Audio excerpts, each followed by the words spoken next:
Hola a todos y todas, bienvenidos a un nuevo vídeo de sistemas constructivos.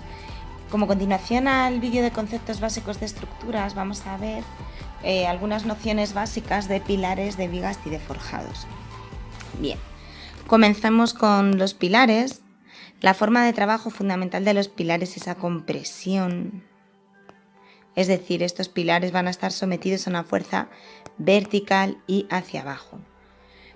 ¿Qué es lo que tenemos que saber básicamente de esta fuerza de trabajo? Bueno, pues el diagrama de cortantes que nos produce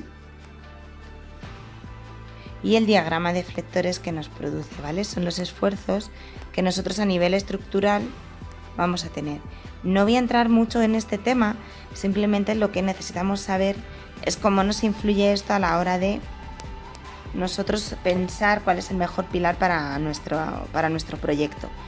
Entonces, lo que nos va a dar el cortante, V y M, para que nos entendamos, cortantes y momentos, porque nosotros en las estructuras de hormigón que vamos a ver en la asignatura, trabajamos con estructuras bien potradas, ¿vale? Tanto vigas como pilares.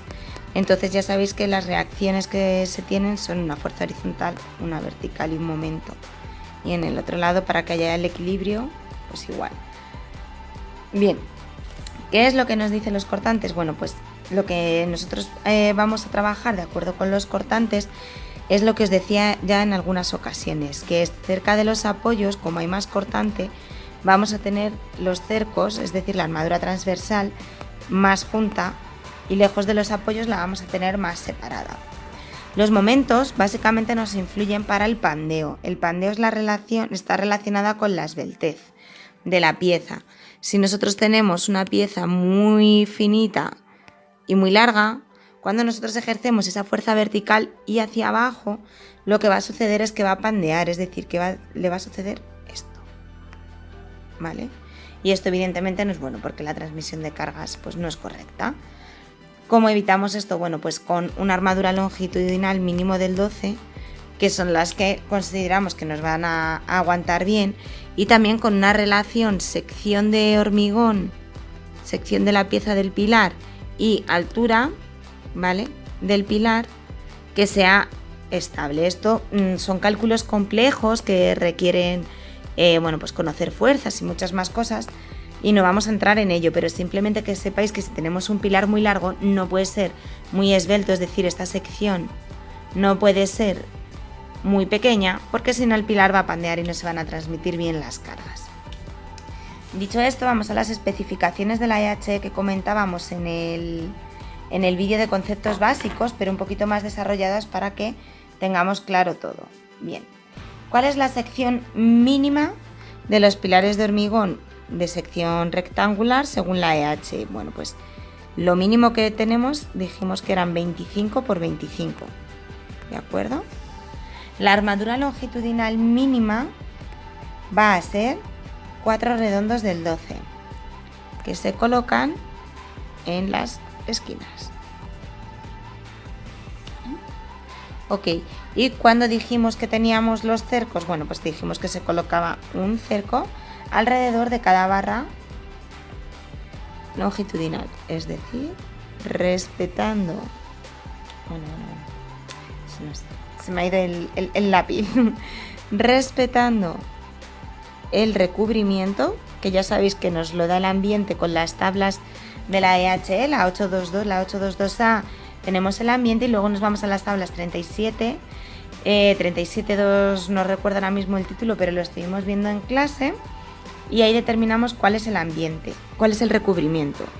Nosotros necesitamos el recubrimiento mínimo, ¿de acuerdo? Que es igual al recubrimiento nominal más un incremento de recubrimiento, que nos lo da todo la EHE. Recubrimiento mínimo según el ambiente, y el incremento de recubrimiento vamos a coger lo máximo que nos permite la EHE, que son 10 milímetros, ¿vale? Entonces ese recubrimiento es el que vamos a tener nosotros en este lado, siempre a la cara exterior del cerco, ¿de acuerdo? Antes de que empiece. Vale, ahora tenemos otros requisitos que vamos a ir viendo. Voy a quitar este 25 de aquí, lo voy a poner por arriba, que voy a empezar a sacar flechitas, ¿vale? Entonces, por un lado, lo primero que tenemos es la distancia mínima entre barras, ¿vale? Esta. En los pilares no vamos a tener mucho problema, pero en las vigas sí. La EHE nos dice que la distancia mínima entre barras van a ser 2 centímetros, el diámetro de la barra longitudinal mayor, ¿vale? O 1,25 veces el tamaño máximo del árido, que ya hemos dicho que menos para cimentaciones, que podríamos poner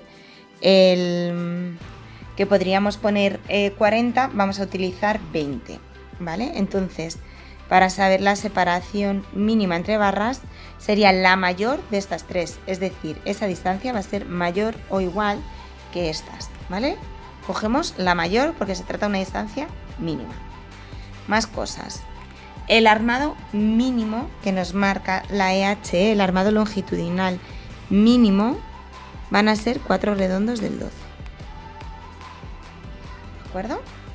Y ahora el armado mínimo transversal, que son los cercos o estribos, tenemos dos cuestiones. La primera es el diámetro, que el diámetro tiene que ser, otra vez mínimo, entonces tiene que ser mayor o igual que diámetro 6 o un cuarto de la barra longitudinal mayor. Por ejemplo, si tenemos redondos del 12 sería un cuarto por 12, que sería diámetro 3. ¿Cuál es la más restrictiva de las tres? La del 6, pues cogeríamos cerco redondo del 6. Y el otro concepto que tenemos que ver en los cercos es la separación entre barras. La separación entre barras es máxima, ¿vale? Entonces, en este caso vamos a coger la menor de los requisitos que nos marca la EHE, que son 30 centímetros, el lado menor del pilar, es decir, en este caso, como estamos en uno mínimo, serían 25 o 15 veces por el diámetro de la barra longitudinal mayor. ¿De acuerdo? De la barra longitudinal mayor. Teniendo esto, vamos a intentar determinar cuál va a ser para este pilar de 25 por 25 nuestra armadura. Bien, 4 redondos del 12 como armadura longitudinal, y esta ya la damos por buena porque es lo mínimo, ¿vale? Vamos a ver los cercos.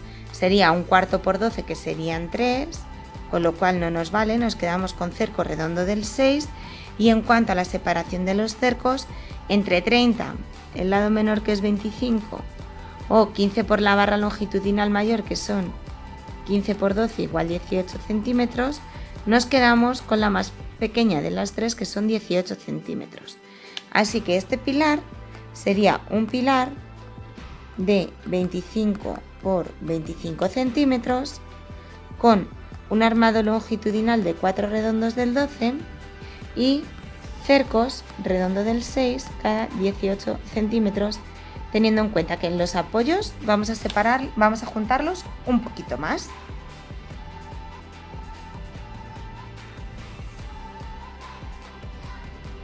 Bien, continuamos con las vigas. En las vigas, la forma de trabajo principal es la flexión y también el cortante. Como estamos trabajando con vigas que son empotradas, que son bien potradas, nosotros vamos a tener aquí las reacciones de cortante, que es el efecto cizalla, y los momentos flectores, ¿vale? Bueno, las horizontales que salen. Ok, esto es una aproximación muy simple y muy sencilla a las vigas. Esto tiene unos métodos de cálculo bastante complejos, en los que ahora no vamos a entrar, porque lo único que me interesa es que conozcáis un poquito los principios básicos para saber cómo las dibujamos y por qué las vamos a dibujar así, y vamos a contar con esos armados, ¿de acuerdo? Esto en vuestras asignaturas de estructuras os lo contarán infinitamente mejor. Bien, el diagrama de cortantes de las vigas bien potradas es así, y el diagrama de flectores es así, sabiendo que aquí estamos, ¿vale? Sabiendo que en flectores los positivos están abajo y los negativos están arriba. Voy a hacerlo un poquito más grande para que nos quepa y entendamos el razonamiento. El diagrama de cortantes nos va a decir cuáles son los cercos que tenemos que poner en las vigas y, al igual que en pilares, siempre van a estar más cerquita en las zonas próximas a los apoyos y más separadas cuando están lejos de los apoyos. El diagrama de deflectores lo que nos da son las barras de armadura de negativos en la cara superior y los positivos en la cara inferior. La armadura de la viga, de hecho, es diferente según la sección que estemos cortando, es decir, no va a ser igual el armado cuando cortamos por aquí, perdón, que voy a cambiar el color, cuando cortamos por aquí que cuando cortamos por aquí, ¿vale? Porque como depende del cálculo va a ser diferente, pero nosotros en nuestros detalles constructivos la vamos a considerar todo igual. Otro concepto que me interesa que sepáis porque saldrá es que este momento flector es nulo a L quintos aproximadamente de la luz, ¿vale? Siendo la luz de la viga esta a L quintos. Entonces, cuando hablemos de juntas de hormigonado, siempre yo diré que las vamos a hacer en las zonas de momento flector nulo. Bien. Visto este concepto muy básico y sabiendo que nosotros vamos a tener unas vigas que siempre van a tener el mismo armado porque solamente las vamos a dibujar en un momento determinado, veamos qué es lo que nos dice la EH, ¿vale? Bien, imaginemos esta viga. Nosotros solamente vamos a hacer vigas planas en la asignatura, ¿vale? Vale, pues voy a suponer la grande porque os quiero contar separación mínima y separación máxima entre barras, ¿vale? Entonces, la separación, vamos a suponer que esta es, por ejemplo, 60 centímetros y que de canto tenemos 25, ¿vale? Bien, obviando las armaduras de montaje y todo eso, vamos a pensar primero en los cercos. Vamos a ver que tenemos un cerco que siempre va a respetar el recubrimiento, que ya hemos trabajado con él, y que va a estar alrededor y que probablemente tengamos que poner más cercos en función de las especificaciones.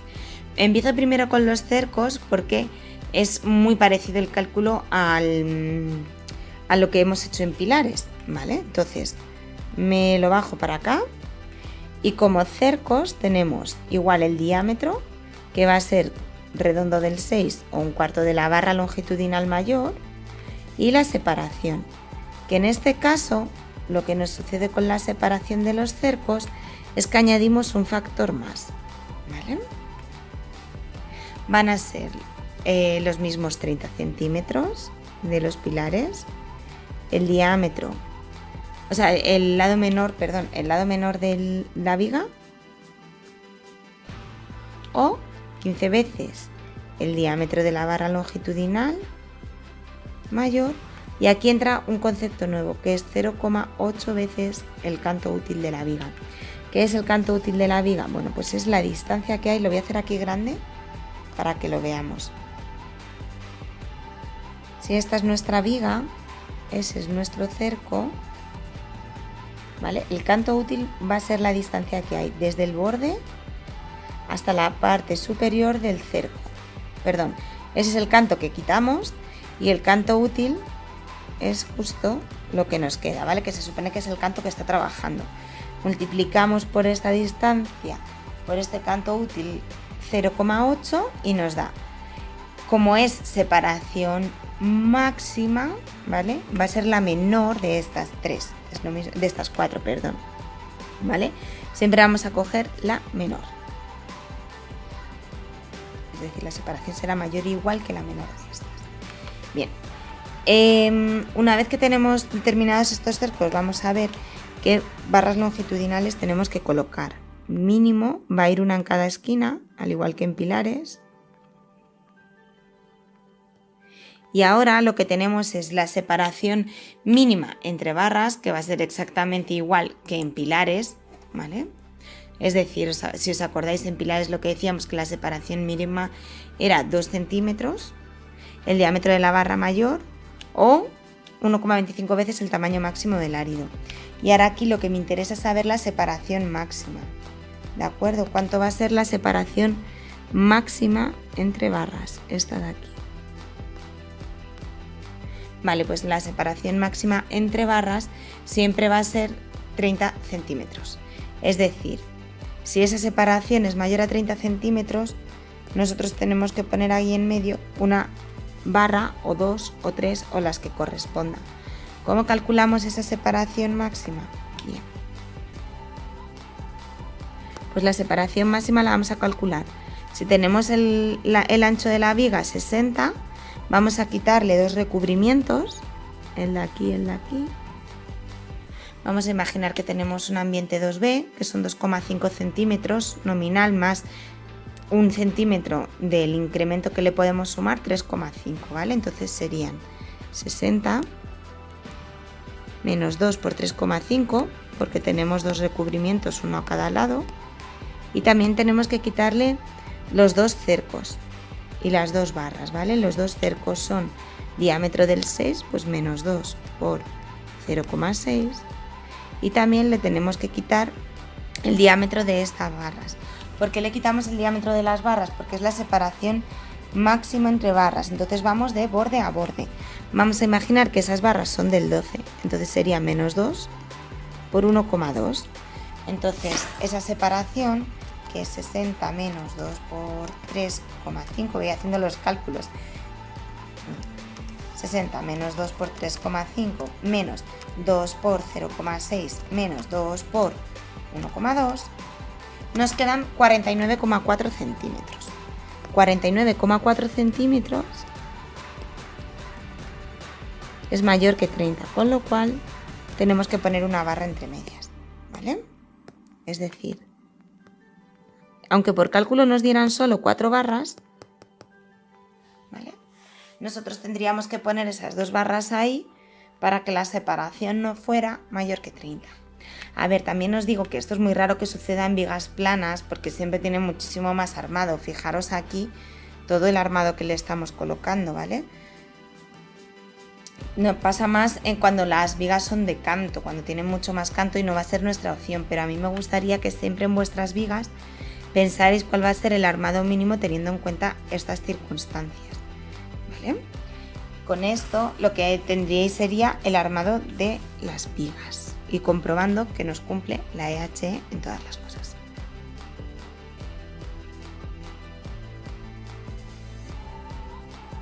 Bien, en lo que respecta a los forjados, nada, solamente conocer un poquito cómo vamos a configurarlos y qué elementos los contienen, ¿vale? Os he puesto aquí un ejemplito muy sencillo, en el que únicamente tenemos un voladizo en esta parte de aquí, tenemos los 4 pilares y un hueco. Bien, lo primero que tenemos que determinar en este forjado es la dirección de trabajo, porque nosotros estamos con forjados unidireccionales, entonces solamente trabajan en una dirección. Si partimos del siguiente razonamiento, ya sabéis que no quiero que calculéis nada, pero sí que apliquemos la lógica, ¿vale? Si tenemos una vigueta así de larga y otra así, es evidente que la más larga va a deformar más que la más corta. Entonces lo que nos interesa es tener viguetas cortitas para que no tengan tanta deformación debido a la flexión y trabajen mejor.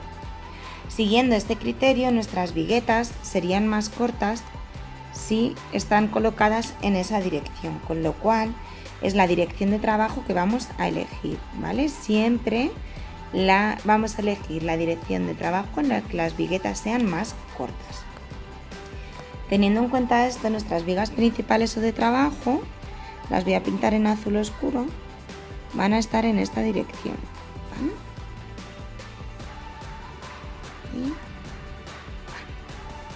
¿Vale? Esas van a ser nuestras vigas principales.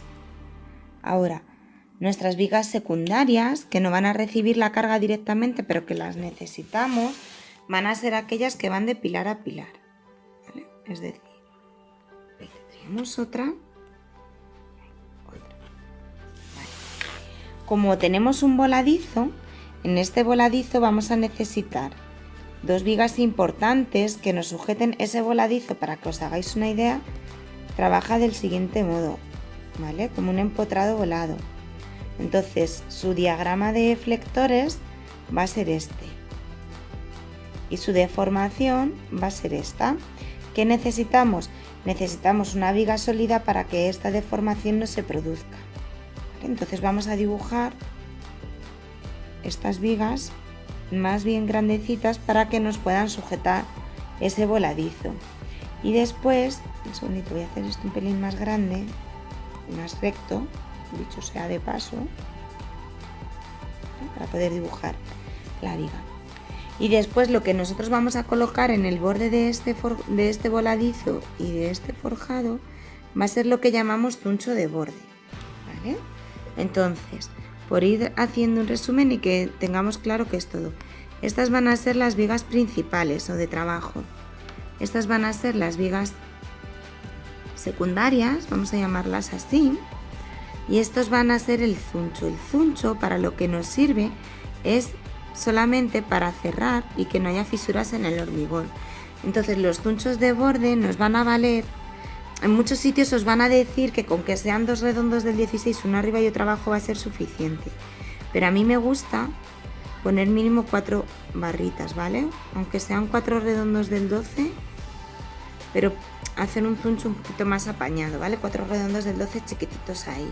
Y que tengan de ancho, no sé, con que tengan 20 centímetros es más que suficiente, ¿vale?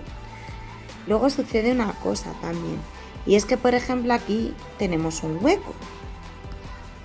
En este hueco de aquí, lo quería poner amarillo, en este hueco de aquí nosotros tenemos que cerrarlo perimetralmente y también lo vamos a hacer con zunchos, ¿vale?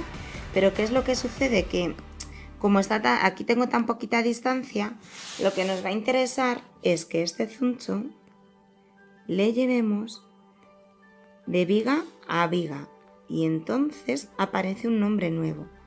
Cuando una viga no va de pilar a pilar, como es el caso de las otras que hemos visto, sino que va de viga a viga, se le llama brochal, ¿vale? Esto sería un brochal, cuando estas vigas van a otras vigas y no a pilares, ¿vale?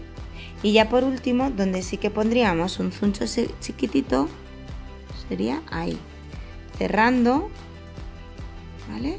Esperaos, voy a hacer más chiquitita la goma de borrar, cerrando,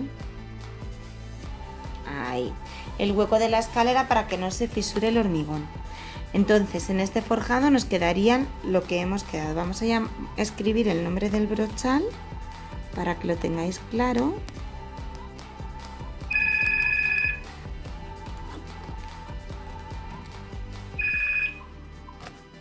Y ahora vamos a continuar. En todos los vídeos sale una llamada, yo no lo entiendo. Perdonadme, ¿veis? Os dije que era esto súper casero. Vale, entonces, una vez que tenemos determinadas cuál es la dirección de trabajo, lo primero. Lo segundo, las vigas principales. Lo tercero, las vigas secundarias. Lo cuarto, zunchos y brochales. Entonces ya nuestras viguetas irían de pilar a pilar, separadas. ¿Cuánto dijimos en la presentación?